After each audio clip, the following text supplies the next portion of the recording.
आतापर्यंत आपण खासदारकीला मतदान केलं, पण एखाद्या ग्रामपंचायतच्या निवडणुकीपेक्षा आपण खासदारकी गांभीर्याने घेतली आहे.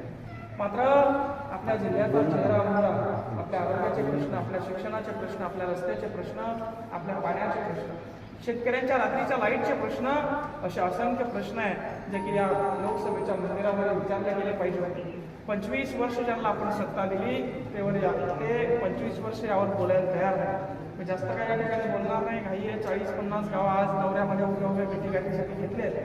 तुम्हाला सगळं माहिती आहे, मोबाईल सगळ्यांकडे आहे, सगळे बघत आलेले आहेत. मी एवढंच या ठिकाणी सांगतो, मगाशी जसं काम तुमच्यासाठी करतोय, पुढेही तुमच्यासाठी त्या ठिकाणी तशा पद्धतीनं काम करत राहील. एवढाच एक आशीर्वाद तुम्ही या ठिकाणी द्या.